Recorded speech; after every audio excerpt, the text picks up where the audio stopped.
The aim of this video is to help you identify the credibility of any of the sources that you might be using for your assignments. Why is credibility important? The sources you use for your assignment, report, research, etc. are the foundation that it is built on. If your sources are bad, the whole project will be bad. If your sources are credible, then you're off to a good start. If you want to be taken seriously in academia, you must make sure that your sources are credible. What are the identifiers you can use to identify a credible source? Firstly, can you identify the author? If you cannot identify an author or an organization responsible for the source, this is a bad sign. What qualifies the author? Is this person qualified or a recognized authority in the field? If you cannot identify authority, this is another negative. In other words, what makes this person an expert that you can believe? How old is the information? Outdated information can be harmful to your research. Always use the newest possible sources. Where is the information hosted?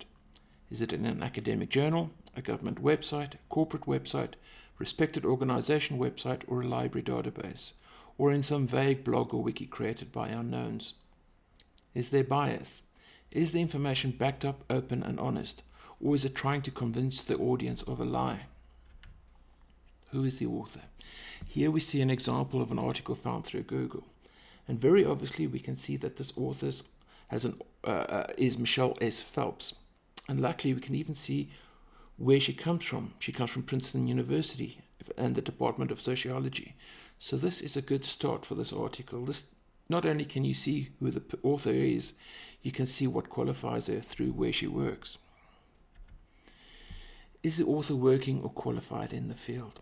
Is the author a professional journalist who writes in the field? Does the author provide solid references that support the information? If no person is identifiable as an author, is the organization issuing the information, example, the World Health Organization? Remember, identifying authors or corporate author is important when doing your references. How old is the information? Always try to find the date for when your source was created, uploaded. If not clearly visible at the top or the bottom of the article or web page, then somewhere in the text, look for it, see if you can find it. Information, especially in technical fields, can quickly become outdated as it is superseded by newer discoveries and research. Using outdated resources will put your research at a disadvantage and could cost you vital marks. Remember, a date of creation is also vital for your referencing. Where is information hosted? If the source is in an academic peer-reviewed journal, this is great as this is considered the most credible source you can use. If the information is coming from a professional publication, example an engineering magazine or website, this can usually be considered to be credible. If the information is coming from a government website, example population statistics from one of the departments, this is usually a credible source. When looking for company information and you use an annual report from the company website, this is a good source of information that you can usually trust. And if the information is hosted by a world body like any of the UN organizations, example the World Health Organization, this can be considered credible. Anything else, consider carefully and apply all the tests before using. If you cannot convince yourself, then how can you convince your reader? The test I usually use is how many pairs of eyes are seeing the information before it gets published. If there is at least 2-3 people seeing the information, an editor, a manager, someone who approves the information, this is good. But if the source is coming from a one-man website or a blog or a wiki without anyone checking it, then this could potentially be a problem. Is there bias? There usually is bias in sources of information, and you have to be able to recognize it.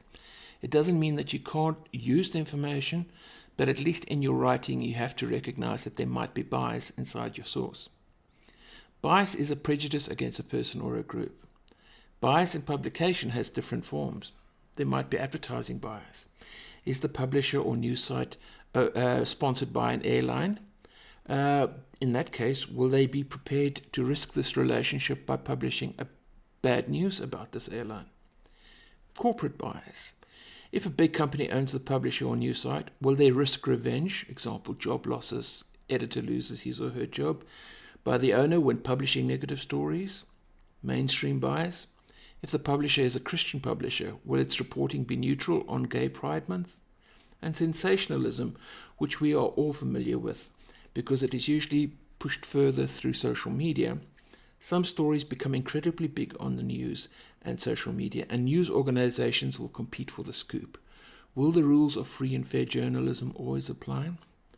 If you apply these basics to your thinking, to any information that you find on the internet, this will usually guide you in a good way.